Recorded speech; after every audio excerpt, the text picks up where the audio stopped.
Space fam, and welcome to Starbase. I'm Jesse Anderson, a Senior Production Engineering Manager at SpaceX. And I'm Dan Hewitt with SpaceX Communications. Awesome to have you with us here in Texas, Jesse. Welcome to Starbase. First time, right? Thank you so much, Dan. Yeah, my first time here, and it is mind-blowing. I went out to the pad this morning, and the scale of the vehicle is just insane. Dwarfs everything. And for those of you watching at home, in case you missed the news, Starbase is no longer just a cool name.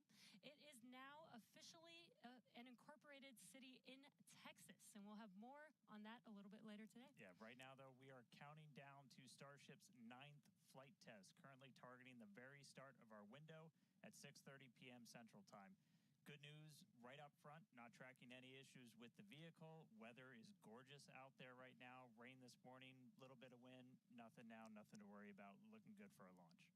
Starship development is moving quickly here at Starbase. So fast, in fact, that we already are reflying the Super Heavy booster today, which last flew on Flight 7.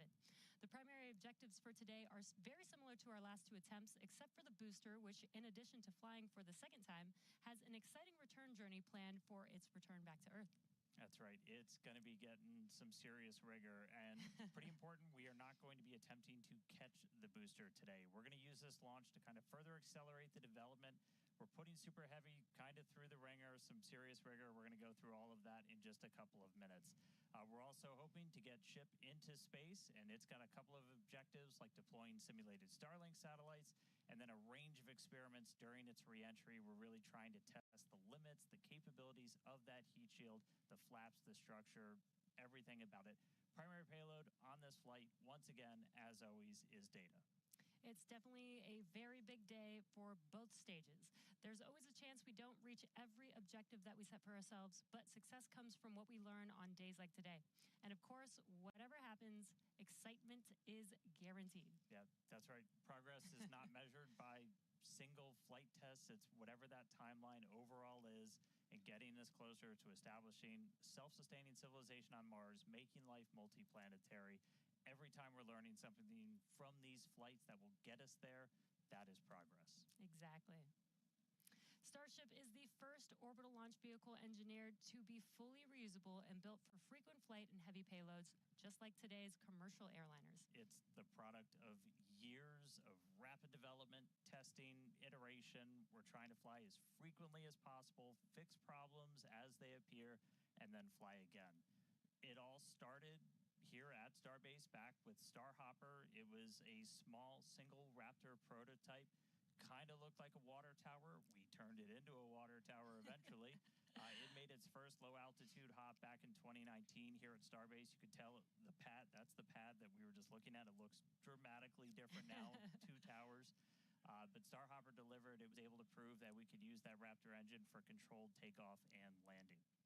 And that is so wild to see that there on your screen was just 6 years ago, and now we're here today with a full-size vehicle. So from there, we moved to full-size test articles with increasingly complex test flights that reached progressively higher altitudes. And each test shaped the Starship that we see today on the pad, a stronger, taller, and more refined vehicle. That's right. All right. Now, let's go out there and meet it. Starship is made up of two parts. First, on the bottom, the Super Heavy booster, powered by 33 Raptor engines. Both Super Heavy and Ship are running on liquid methane and liquid oxygen. That second stage, the Starship upper stage, is powered by 6 of those Raptor engines. 3 of them are optimized to sea level performance, 3 for vacuum, so operating while they're in space. And here's a quick look under the hood at all of those Raptors. On the left, that's a view from underneath the launch mount. That's 33 Raptor engines on the first stage, on the booster. And on the right, that's a view inside of the ship. So you're looking down at the top of the booster at 6 Raptor engines inside the ship. Those are what's going to power it to orbit. Now, that second stage is also what will one day carry cargo, payloads, people, everything that's going to space. It's also going to be responsible for in-space propellant transfer. That's where we're going to take 2 Starships, meet them up in orbit. One will be able to transfer propellant to the other. That's a really critical capability for Starship to do all of these missions beyond low Earth orbit. That also unlocks our ability to send huge amounts of cargo, tremendous amounts of people to destinations far beyond Earth. Yeah, the Super Heavy booster is designed to launch, separate, flip, and return to the launch site where it can be caught by the chopsticks on the launch tower. Though, as we mentioned earlier, we are not attempting a booster catch today on Flight 9. Starship re-enters the Earth's atmosphere at the conclusion of its mission, steering itself to a vertical landing or catch, and both stages are designed to return to Earth and fly again, making this the first rocket in history that will be fully reusable. And then just in between the two vehicles is what's known as the hot stage ring. That's a steel structure that really takes the brunt of those ship engines as they ignite, protecting the booster while the ship's still attached to it. That enables us to do hot staging. It's faster, more efficient, kind of shutting everything down and then reigniting. Right now, that hot stage it's single use. It detaches from the booster as it flies back, but in the future, it's going to be integrated right into the top. And then on top of all of that, there's all of the infrastructure that's built up around it to support Starship. We call it Stage 0. That's everything, the launch pads, the propellant farm, launch towers, chopsticks that are catching the booster out of the air, stacking the ship, all of that. And you may have noticed we have a new addition out there near the pad. The orbital launch mount for Pad 2 has officially been installed. That's starting to come together. Just like Pad 1, Pad 2 has a launch mount. That's where you're going to put Super Heavy on top. We also have a launch tower with arms, a little bit shorter on that one. That's going to be used to stack the Starship on top, put the booster on top, catch the booster, catch the Starship. We did put the orbital launch mount on there. That's responsible for routing all of the propellant to the booster ahead of flight. Underneath it, you've got flame deflectors, the water deluge system to disperse all of those forces. The single piece we just lifted in weighs about 1,060 metric tons, which, if you're keeping score at home, that's the same weight as about 10 Millennium Falcons. It's heavy. That's a lot of Millennium Falcons, So Dan. many. We're also currently in work on Starship's brand new pad at Kennedy Space Center's Launch Complex 39A, and we're hoping to bring that online later this year as well. Tons of progress with Starship so far in 2025, and lots of incredible milestones still coming up. And we are still on track to lift off tonight at 6:30 p.m. Central Time. And right now, it's time to say hi to Chris, who's over there repping the West Coast Ops today. How's it going, Chris? Hey, Jesse and Dan, and welcome everyone to West Coast and Hawthorne, California. As you can see behind me, the crowd is gathering outside of our mission control room here in Hawthorne, and the excitement is really palpable as we continue to count down toward Starship's 9th flight test. Now, our mission control room here in Hawthorne usually serves as the mission control room for our Falcon and Dragon missions once they launch from Florida and California. Now, with Starship, all countdown and mission control operations actually use the same flight control team from the same location at Starbase, which you can see on your screen now. But as we develop a vehicle like Starship, we want as many experts watching over its various systems as we can. And that's what we use the mission control room here in Hawthorne for during Starship flight tests like today's. The folks in mission control, which you see now on your screen, are the responsible engineers for Starship's various systems. This includes things like booster systems, stage propellant, our ground stations, flight software, the loads, and the vehicle structures as well. And having this support gives the flight teams in Starbase immediate access to our engineers' knowledge, which is really, really important when we're making informed decisions very quickly in a test program like this.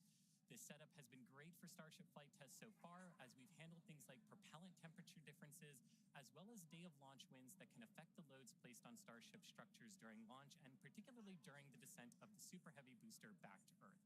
So having all of these responsible engineers ready to support is crucial during Starship testing, where we place hardware in flight conditions quickly to iterate and make the best and most reliable rocket that we can.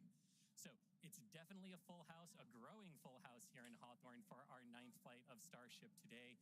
Every flight brings us a step closer to a future where Starship is flying multiple times a day, and I'm sure you all feel the same way down there in Texas, Dan and Jesse, but I can't wait to see Starship's launch today. How about you? Yeah, can't wait to see it, Chris. As you can see, props loading on the vehicle is just a little under 2 miles away from us, and we're really excited. Looking back real quick, so back in March, Starship's 8th flight test saw us catch the Super Heavy booster for the 3rd time ever, another big step on that path to full and rapid reusability.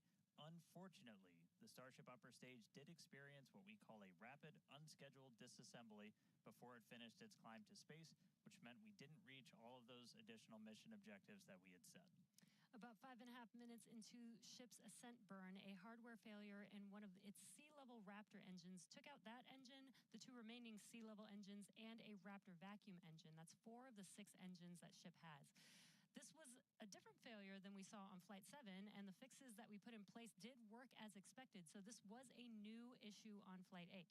Now, welcome to iterative engineering. That's right. Losing hardware is a potential outcome of any test program. That's why we're always prepared with safety measures in place and also ready to have boots on the ground to assist with anything like debris cleanup. We coordinate with all the necessary parties, organizations, administrations for safety in advance and in an ongoing basis during our test campaigns to plan for as many possible outcomes. Definitely do want to say thank you, though, to the people of the Bahamas, the government of the Bahamas, who worked with us so closely since Flight 8. We took full responsibility for the cleanup, and in doing so, we had people on the ground in the Bahamas within 12 hours to help with debris recovery. So all that said, we're moving forward in our development cycle with safety at the top of mind, and we fly again today to get this current iteration of ship to space and back. That's right. Putting hardware in a flight environment as frequently as possible, so you're seeing how things behave all together in the real world, then you're solving problems as they pop up. That's how SpaceX developed their very first rocket, Falcon 1. Same philosophy was used to develop Falcon 9. Today, we're looking to get our first re-entry with the latest iteration of ship, while intentionally stressing the super heavy vehicle during its return to get data on its boundaries. And by stressing, we mean that we'll be pushing the flight envelope of super heavy as we fly at a higher angle of attack during descent towards the Gulf. Angle of attack in this case means that super heavy is pitched up to maximize drag and slow return. Because of this test, we will not be attempting to catch and recover Super Heavy, which again is flying for its second time today. So for a brief moment, this booster will hold the title as the Super Heavy flight leader. That's right. All right. Lot still ahead for today. Let's get into it real quick with this overview. As always, everything starts with a liftoff. 33 Raptor engines igniting. Super Heavy pushing itself and Starship into ascent over the Gulf. It's going to continue for about 2.5 minutes before we get to hot staging. Ship will ignite in its engines. Booster will do its boost back burn and begin its flight experiments back for a hard splashdown in the Gulf of America. Meanwhile, ship continues its burn into space. And ship will remain suborbital. We will be deploying 8 Starlink simulator satellites and then head towards re-entry. We'll relight a Raptor engine as well as test experiments during re-entry, such as missing tiles, metallic tiles, loading the vehicle's flaps, and then ship will attempt a flip maneuver, and if all goes planned, we'll conclude the test with a soft water splashdown in the Indian Ocean. So that's what we have on the menu for Flight 9 today. Whole lot. Flight 8's RUD taught us new lessons about Starship hardware, specifically the Raptor engines. And as we touched on earlier, the root cause was traced to a hardware failure in one of Starship's 3 center Raptor engines. Yeah, just since that flight, we've done more than 100 long-duration Raptor tests at our facility in McGregor. Huge shout-out to that team for really putting in the work to better understand what happened. As a result, the engines that are on Starship's upper stage on the pad right behind us have a few changes. One of the key ones we did was additional preload on some of the joints, essentially some additional torquing, a new nitrogen purge system for the engines themselves, and made some improvements to the propellant drain system. After our first ever Super Heavy refurb campaign, we static fired with all 33 Raptor engines. This was a chance to see all of the hardware operating together, and for this flight, our teams had an opportunity to make adjustments or hardware replacements for this first ever reflight of the Super Heavy booster. And then it was ship's turn. We took it through several static fires. First, we did this short duration single engine burn to simulate an in-space reignition of Raptor using those header tanks, those smaller tanks up in the nose cone.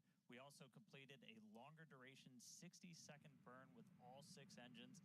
So where you're really putting the entire propulsion system that's going to be used for the ship's ascent into space through the paces, making sure everything's working together before we go stack it on the pad. And in the end, these changes represent the core of our test program. And reflying a booster for the first time is a major milestone, especially so early in the flight test program. Now, Falcon did it in just over 30 flights. And Starship's doing it today on just its 9th flight. It's not wild just because of how much faster that is, but just how much bigger Starship is. Falcon 9 can lift about 23 metric tons into orbit. Starship is designed to lift 200.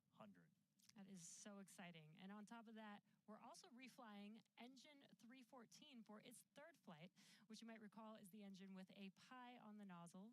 And there you can see that engine there. It is a milestone, most definitely, but we do remain focused on getting to the point where no refurbishment is needed between any of the flights. Yeah, that means we want to launch it, bring it back, look at it, reload propellants, go again. That is really what's key. That is what full and rapid reusability will look like. We're coming to you today from Star Factory, our new million-square-foot manufacturing facility in Starbase, Texas. The Super Heavy booster is the first stage of the Starship launch vehicle stack. It's the largest boost stage ever developed for any rocket ever. Having the largest rocket ever is a very cool engineering feat, but the thing that really makes a difference is the ability to rapidly reuse that rocket to launch many other missions. Reflying Booster 14 is an important first milestone in that we have proven that we can recover a vehicle, turn it around, and fly it a second time. But it's not a victory lap yet. From an operational perspective, an ideal state looks like a vehicle where very few things have to happen on it in order to take back off again. So we catch the vehicle, put it back onto the launch mount, put a new ship back on top with its payload, refuel, and take back off. And that same booster will come back to the launch mount, and we do the same thing all over again. Falcon is, reusing at a pretty high rate, and we get to go look at them and say, what did you learn? What is good? What is bad? And as we continue to build the Starship process. Zero-touch refurbishment really looks like a commercial airliner. The advantage we have on Booster relative to when we developed Falcon 9, for instance, is this was really designed from the outset for rapid reusability. We're using all of the flight test learnings from our version 1 and version 2 vehicles in our orbital flight test campaign to inform the design of our version 3 vehicle. The next generation vehicle will be the first time that we've really attempted to make rapidly reusable thermal protection on a rocket. In the next iteration, we'll be able to add in new innovative materials and regenerative cooling that will enable rapid zero-touch refurbishment. Rapid reusability, the ability to fly, turn the vehicle around, and refly again immediately is really the key goal of the Starship program. It is so cool to see our teams working together as Starship is learning from Falcon with reusability, and now we're seeing Starship do the same thing today. So all eyes on the rocket on the pad, getting ready to launch in just about 17 minutes from now. That's right. Looking at our levels real quick, we're a little bit more than halfway full on fuel and LOX on the booster, over 80% full on the ship, so we'll have to fill those header tanks. But everything looking good. We're not tracking any issues on the range. As a reminder, we watch sea states, air, and land around the launch site here and also over in the Indian Ocean where we're going to be doing our reentry. Not tracking any blockers to launch at the moment. Weather is gorgeous, has not been a concern all day for launch. We've been moving through all of our pre-flight checkouts pretty smoothly so far this morning, getting the ship and the booster ready for prop load, making sure guidance, navigation, and control are aligned. Everything's ready to go. You can see with the frost coming off, we're getting pretty full. We started loading all of the propellants on board both ships about 45 minutes or so before launch. They kind of stagger where we start with ship and then move into booster. We're going to continue loading these propellants on board until just about 3 minutes before liftoff. We'll close out on the ship first and then on the booster. But bottom line, everything's looking great. Not tracking any vehicle issues, range issues, weather issues. We're looking really good right now for a launch at the top of our window right at 6:30 p.m. Central. Yeah, seeing the propellant loading is making this getting more and more exciting. Today is going to be a wild ride for Super Heavy. We're putting the booster through several tests to expand the envelope on its capabilities and get flight data to make its return and catch more reliable. Now, another unique change in today's flight will be the addition of the first ever directional flip of the booster. That's right. If you followed previous flights and you kind of wondered to yourself, why does the direction of the booster flip seem random? Surprise, it's because it was. We've got a couple of views from previous flights where you'll see the booster kind of go in different directions, and it was really small differences in the thrust of those ship engines. As they started up, they would nudge the booster in an initial direction. And so the booster would essentially sense that and then lean into it, and it'll react, the engines will gimbal, and then it'll continue the flip. That was the easiest option technically, but you do take some performance hits since you're essentially setting aside propellant to accommodate every single direction for a flip. Exactly, but if we know which direction we're flipping, then we know how much propellant we will need and can instead use more of the propellant to burn longer during ascent, adding more velocity to ship and increasing how much payload it can ultimately deliver to space. Yeah, so today I got my trusty Super Heavy here. We're going to intentionally try to flip straight up. So again, as you're separating from the ship, we want to get to here as you're doing that boost back burn. The fastest way is to just flip straight up and go into it. That's roughly what we did on Flight 5. It's the most direct way to get into that orientation for the boost back burn. What you don't want to do is when you flip all the way down like that, we did that on Flight 7, it takes you in a big loop, uses the most amount of prop, not efficient. We're at the point where we want to start kind of tuning it in and getting some extra performance out of the booster. Yeah, exactly. That's called optimization. That's right. To accomplish this, we made some changes to the hot stage adapter, welding reinforced panels over the vents in the direction that we want the booster to go. So when the ship engines ignite, the thrust will push against the blocked vents, which means that the nudge will be in the direction that we planned for. And then when we go to the next generation of ship and booster, we plan to control the flip direction by fine-tuning the engine startup sequence on the ship. Yeah, that's not the only flight experiment that we have planned for the booster today. We're not attempting a catch, so we're going to try and gather additional data that's going to improve performance on future boosters. We're also going to try and see how resilient we are to things like losing an engine during the landing burn. By sending the booster out to sea, we're able to do these higher risk tests without risking the launch pad. As you might have heard earlier, we're going to be doing what's called a higher angle of attack. Basically, instead of coming straight down, we're going to tilt up a little bit. That gets you more drag on the booster. You're able to use just aerodynamic forces to slow you down. The slower you're going at the start of that landing burn, the less propellant you need, because really you're just focused on slowing down as much as humanly possible when you fire that up. So by already going a little bit slower, we'll get some benefits to our performance and our reliability on those burns. Yeah, exactly. And there's definite uncertainty in how well the booster's grid fins and structure will be able to control its flight when we get into higher angles. So don't be surprised if it isn't a smooth descent for the booster down to its splashdown point today. The most important objective of this portion of the test will be getting actual flight data to help anchor our models. Now, we're hoping to fly the next generation of super heavy boosters at even higher angles of attack. So this test today will give us a better idea of what is feasible. Now, on top of all of this, we're going to see how resilient Super Heavy is to engine failures at the most critical times. Yeah, we're going to intentionally disable one of those 3 center engines and instead use an engine from the middle ring that's kind of right behind it. Those center engines are what we nominally use at the very last part of a landing burn as you're just kind of fine-tuning the booster's path into those waiting chopstick arms. This is going to act as a real-world simulation of a pretty scary situation where engines are not starting at probably the worst possible time, but we're going to do this without risking the pad. And then, at the very end of the landing burn, we're going to cut one more engine off and go down to only those 2 center engines. The burn is going to end while Super Heavy is still several hundred feet above the Gulf, so we expect it to make a pretty hard splashdown today. So, in all, pretty eventful day for the booster. And as many of you may know, water landings are actually uncommon for SpaceX. While other launch providers expend all of their boosters after flight, we land and reuse most of ours.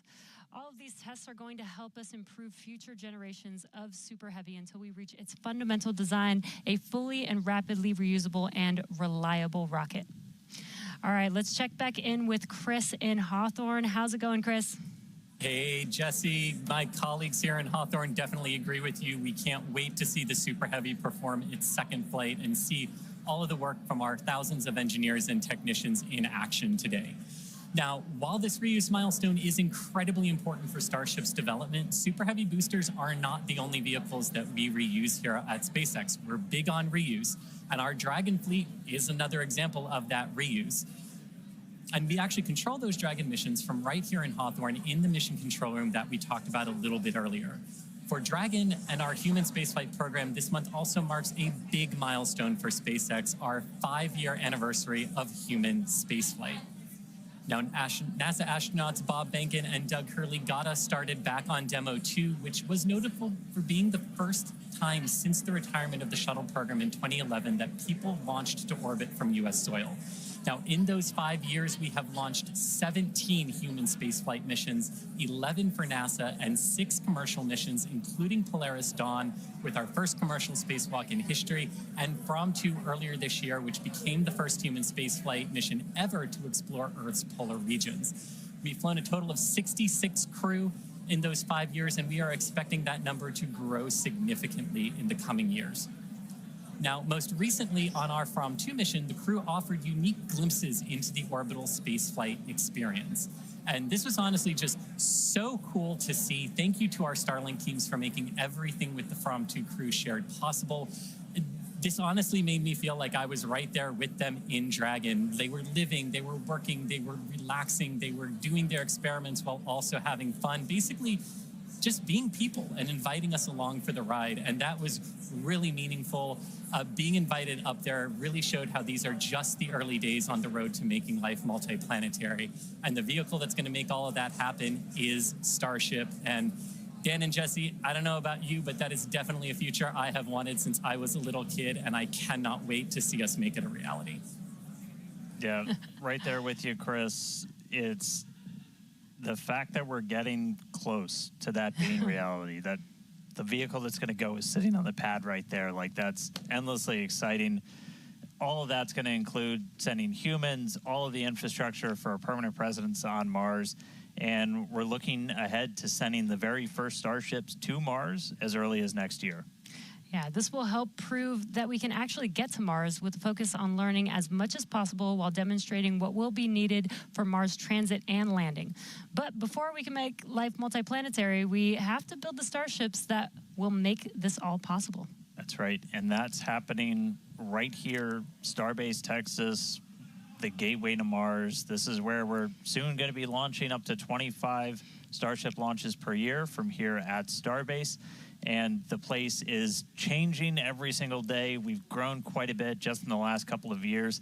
There's a couple hundred employees, their families living amongst actual rockets. We're in the process of expanding production and integration. We've got a target of 1,000 Starships a year we're going to try to hit. And recently, we did become a city of our own. We're the first city in Cameron County in 30 years. And that's just going to help us scale more quickly, try to build out the best community possible for all the people that are building the future of humanity's place in space. Starbase, pretty easily one of the most inspiring, exciting, unique places to live and work on the planet. As usual, shameless plug, we're always hiring. Come help us build the gateway to Mars. Visit SpaceX.com/careers. You can see all of our openings. And this is my first time in Starbase, and Dan, the Star Factory is a manufacturing engineer's dream. To be able to build a factory like this at such a large scale with such a large scale vehicle is so wild to me.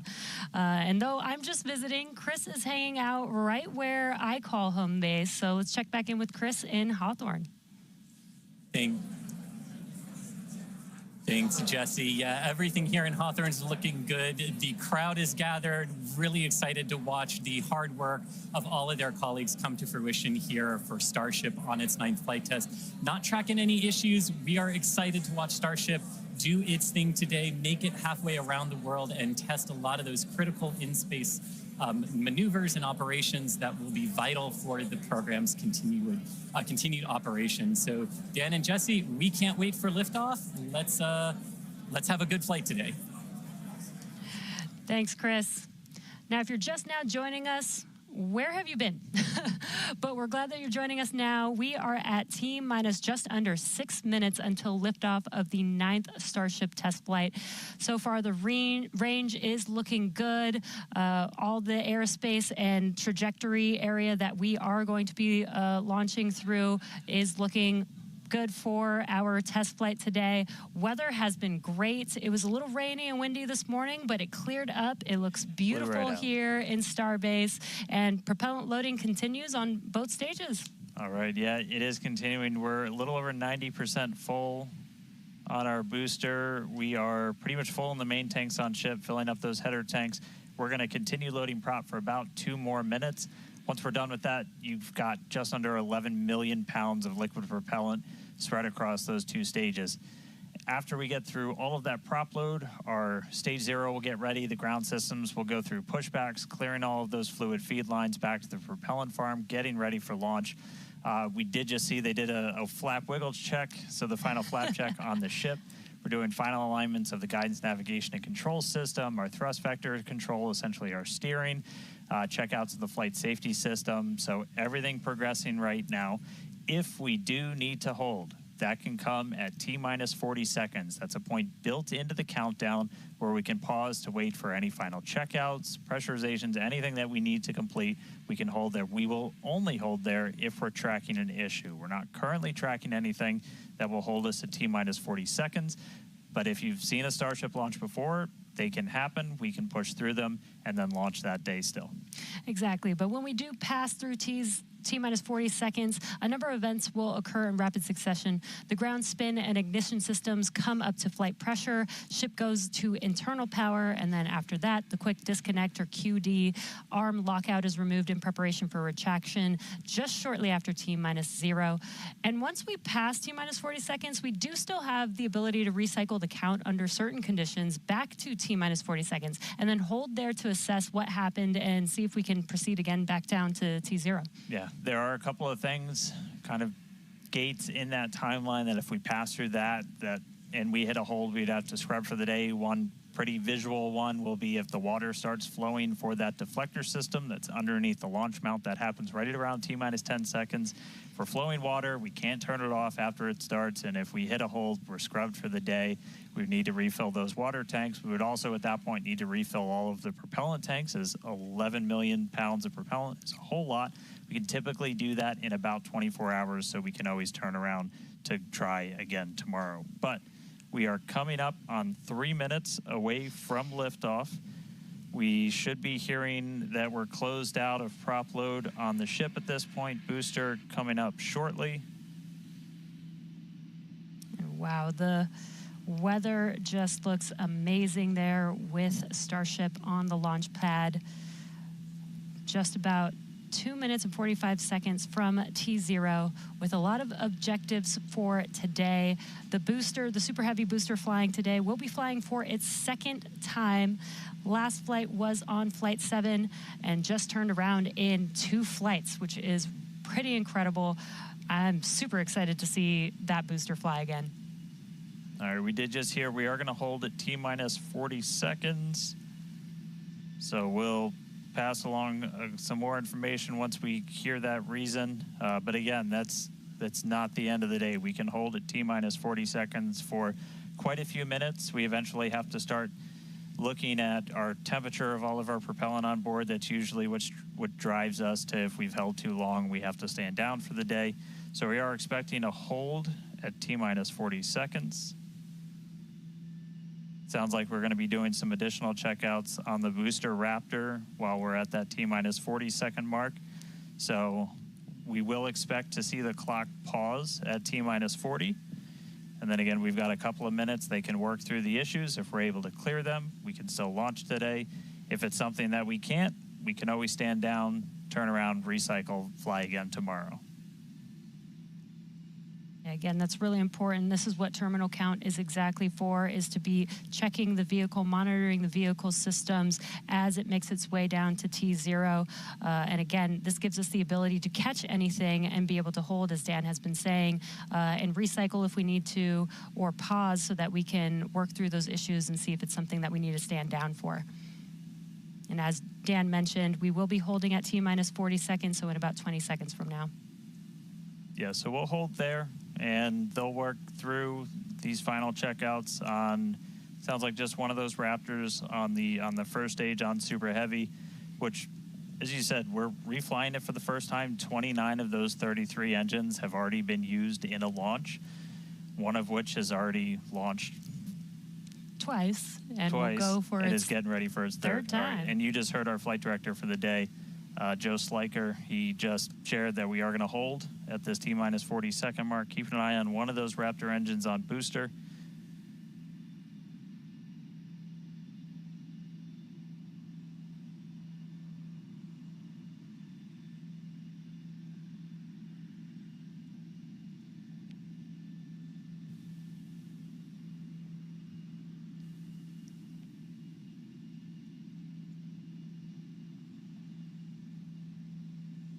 And if you're just now jumping in, we are holding still at T-minus 40 seconds. Watching one engine, waiting for temperatures to kind of get to a zone that we want them to on one of the engines on the booster, on the Super Heavy booster, getting ready for its second ever flight.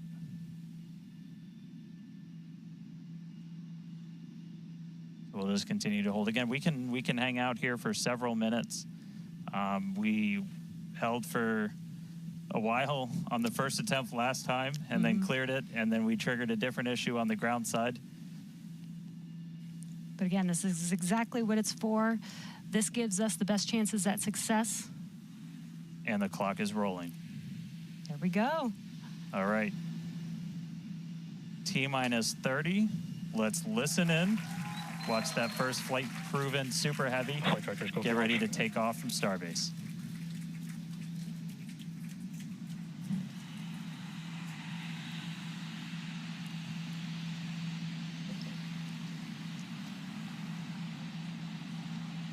T-minus. Delta 1. Hit hold.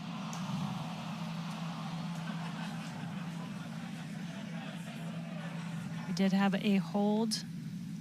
And looks like the clock jumped back to T-minus 40 seconds.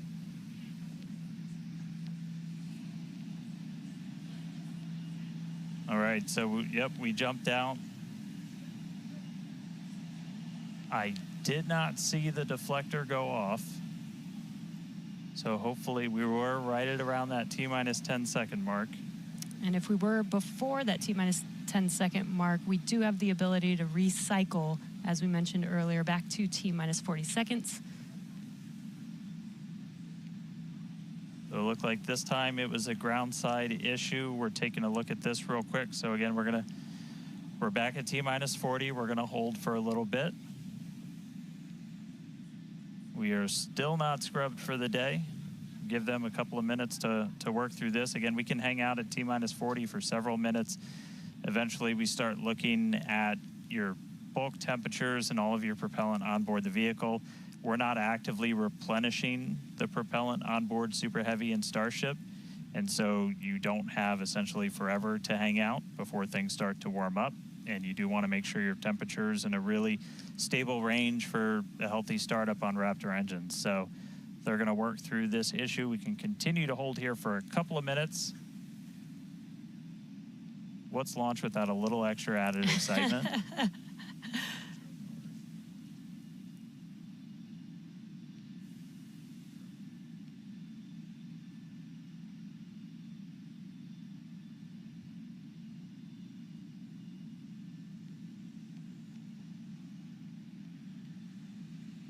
All right, so cumulatively, we've held for a little over 3 minutes between the two holds. Again, this is a ground side issue on our tower. The techs are looking through the data right now to see if it's something that we can either work through or if it would cause us to have to stand down. So we're continuing to hang out with them, holding at T-minus 40.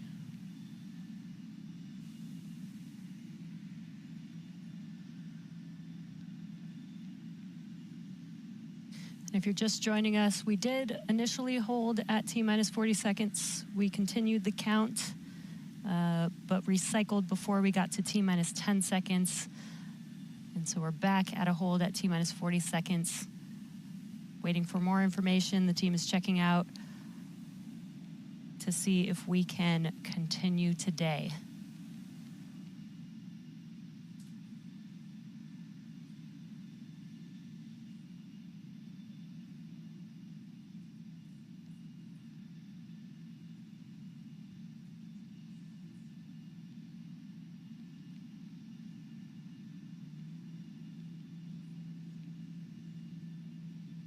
We're continuing to hold here at T-minus 40 seconds. We've been holding for just about 5 minutes now as the teams evaluate if we can continue to T0 for Flight 9.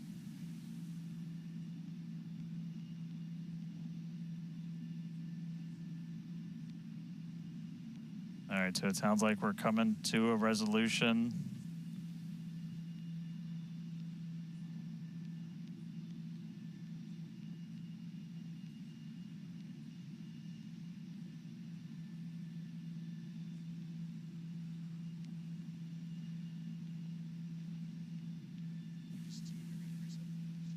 right, so we are getting to a resolution. We're going to reset everything.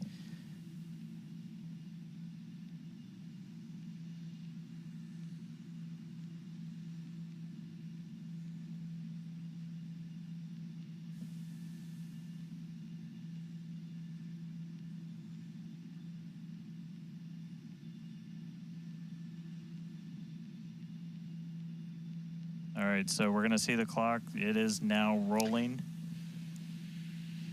Here we go. We saw an issue with that quick disconnect to the ship. There is a chance that automation will kick us out again if we encounter the same issue. But for now, the clock is rolling. We'll see if we pass around that T-minus 10-second mark.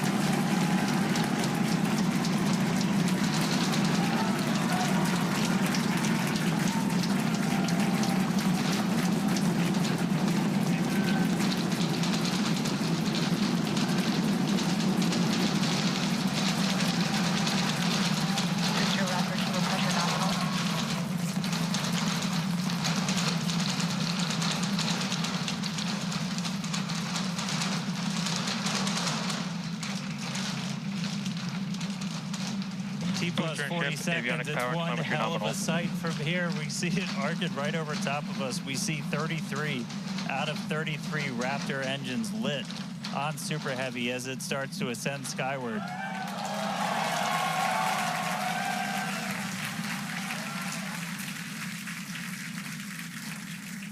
Coming up on maximum aerodynamic pressure, then only about a minute and a half until we get into hot staging. Wow, Dan, that was incredible. We could feel the building shaking here, feel the vehicle's power. Now we're just about a minute away from shutting down those engines on the booster. Again, this booster is flying for its second time today. All right, so hot staging coming up a little under a minute. We're going to see all but the 3 center engines turn off on the booster. So our version of MECO, most engines cut off. And then just a few seconds later, hoping to see 6 engines ignite on ship to push it away.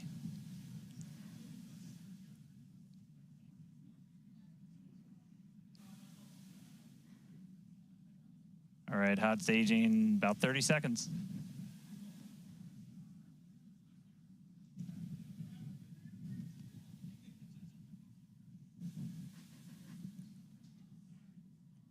And definitely keep an eye on which way the booster flips. First ever directional flip we're going for today. Should flip straight up.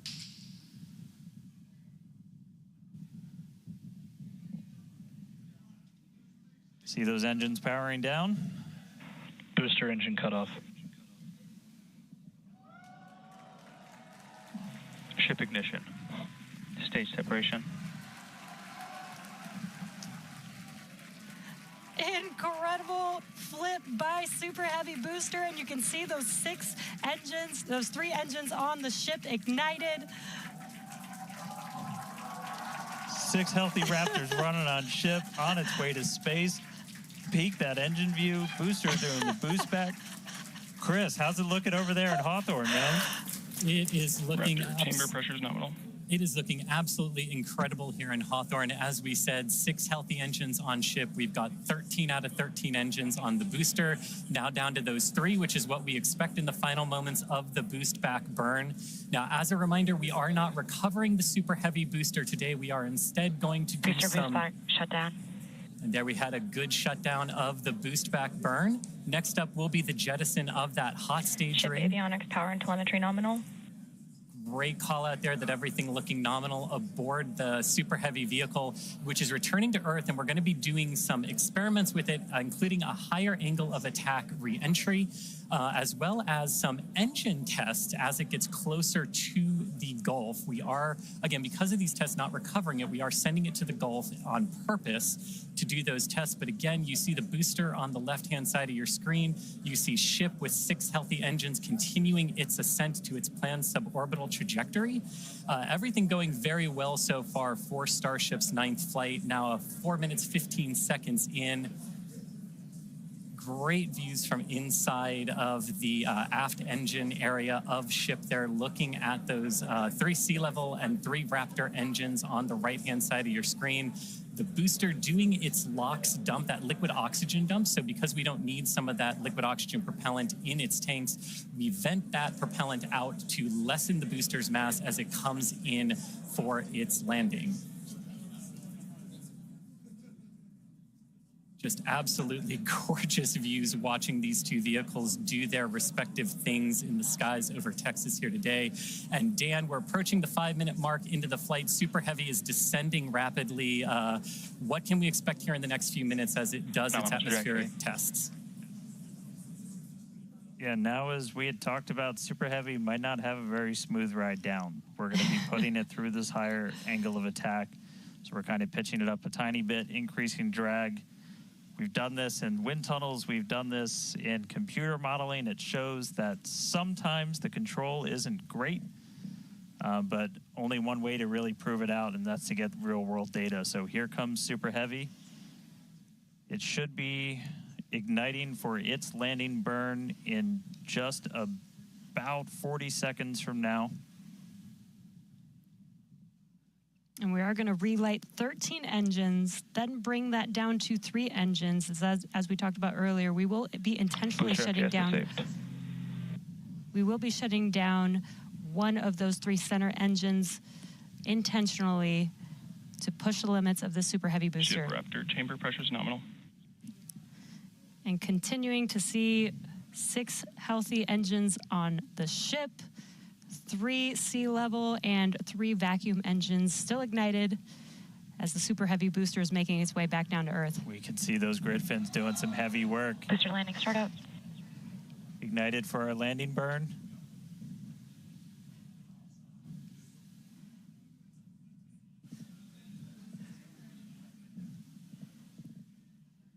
It may have ended with that landing burn. Does look like we lost telemetry from the booster once we started into that landing burn. Did you see confirmation that the booster did demise?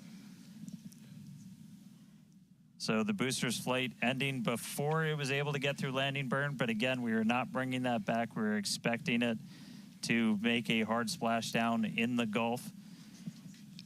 We were getting live data back the entire time through that high angle of attack flight, so that was something that was really vital for us to get during this reuse. First free flight of booster in the books. All right, ship has about 2 minutes left. Yeah, in about 2 minutes, we expect all 6 Raptor engines to shut down. That will be SECO, basically second engine or second stage engine shut off. And these are some incredible views, Dan, from the aft end of the ship, watching as the engines stay ignited with the Earth in the background. As always, the Starship avionics team, the techs. I think we just heard the booster. But, all right, we got about a minute left into this burn. All eyes definitely on ship as we get through the final stages into its ascent. We're expecting it to start to cut those engines off in about 45 seconds.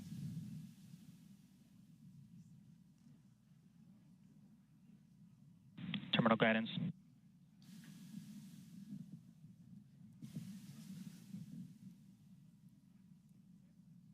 All right, just about 30 seconds to go.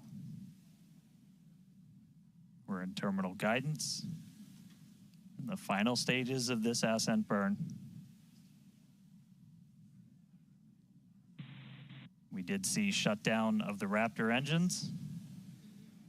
We do stagger these, so we do the Raptors first. Those 3 have shut down successfully.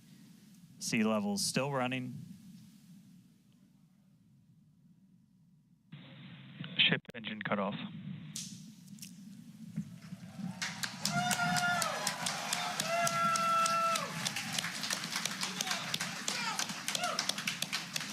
Ship engine cut off, the 3 most beautiful words in the English language. And great call out that we had nominal insertion.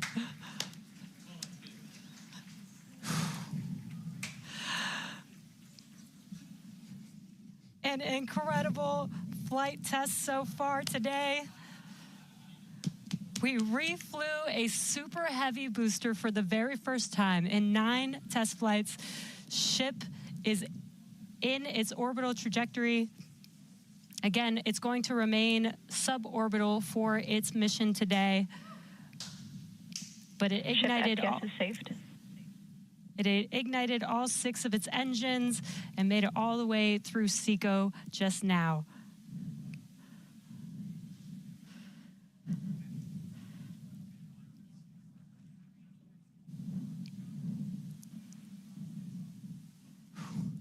What a moment. Incredible. All right, but I mean, that's still lots to come for the rest of this flight.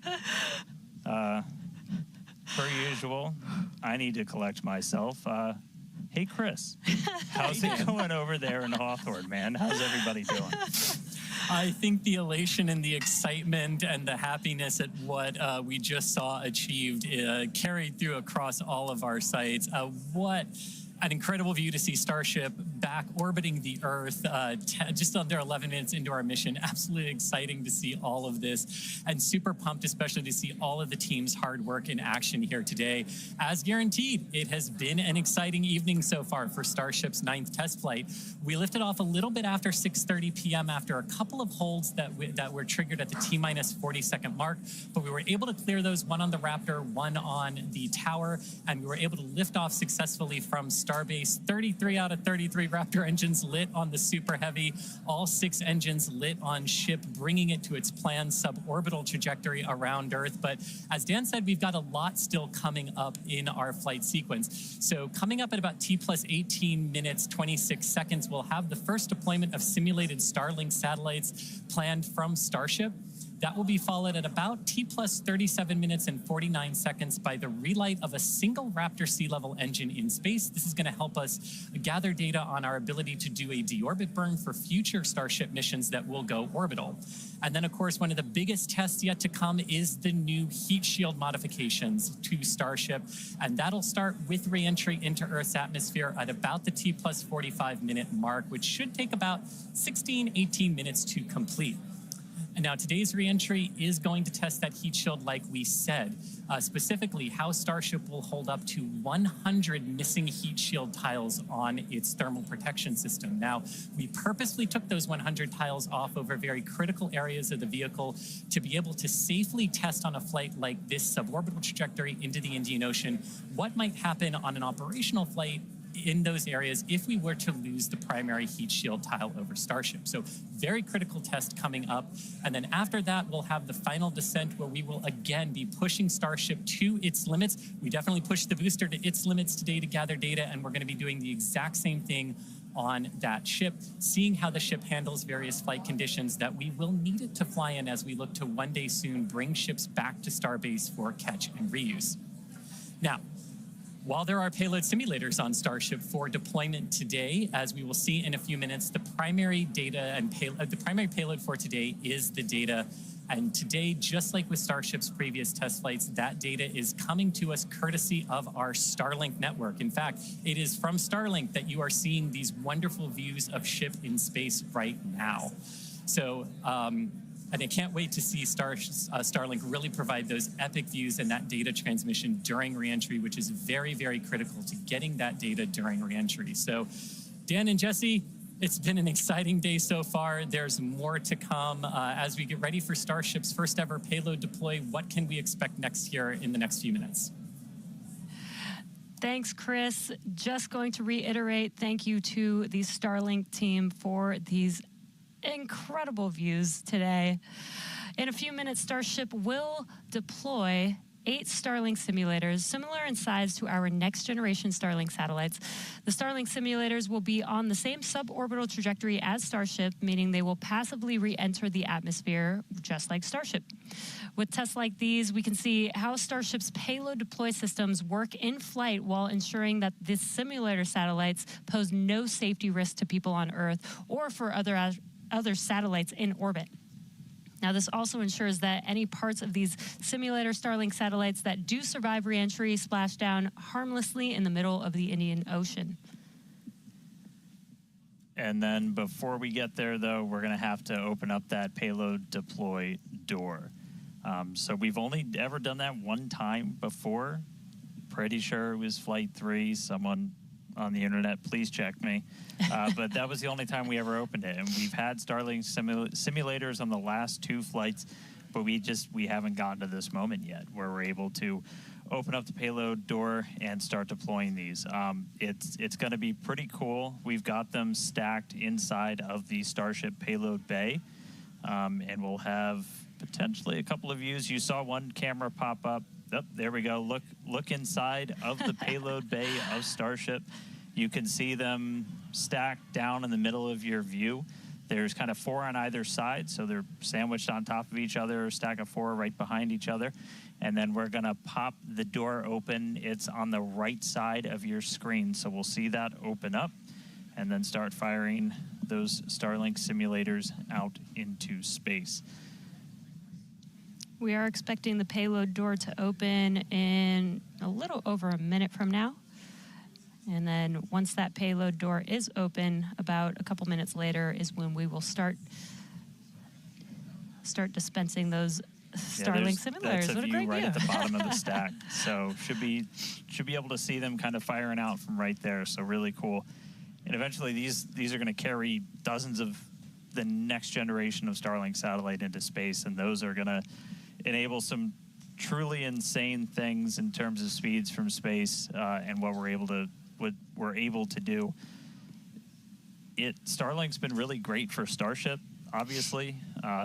Getting live video back is really cool, but just the amount of high-speed telemetry, everything we're able to get back is insane. And for a development program, that's kind of everything. We're in excess of 130 or 160. My numbers are fuzzy right now, just like my brain is. But well in excess of 100 megabits per second of downlink, and a lot of that gets eaten up by video. We've got dozens of cameras across Starship. We added several more for this flight. You saw a couple of those as we have essentially 360 degrees. Oh. Open the pod bay door, Hal.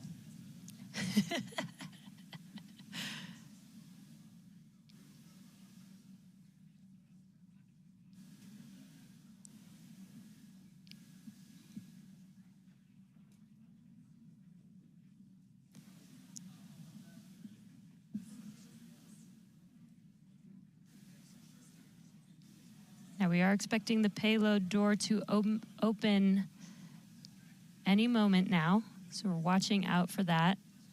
Again, you're looking at the inside of Starship as it's suborbital.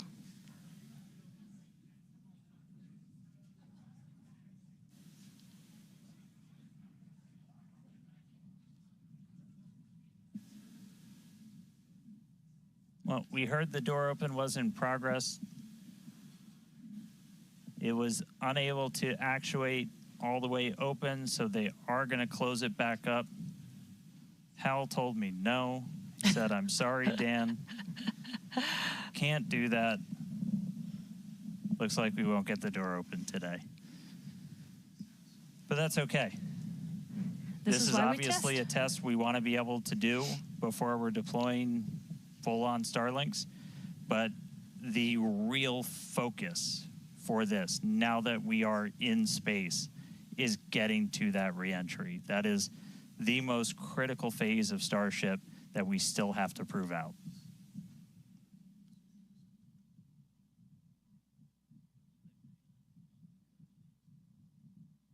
All right, well, so it does look like we're not going to be able to deploy Starlinks today, but we should have pretty frequent views from Starship. They might cut in and out every once in a while, but should be pretty regular. We are in darkness right now, so might be a lot of black, but the cool part is when we get to reentry, it's going to be daytime. Yes, and we did that on purpose so that we can get some live daytime views as ship is returning back to Earth. All right, so we are going to take a break. Enjoy these views as we get them. Enjoy the tunes. We'll be back in a couple of minutes when we get ready to relight one of those Raptor engines on orbit. See you soon.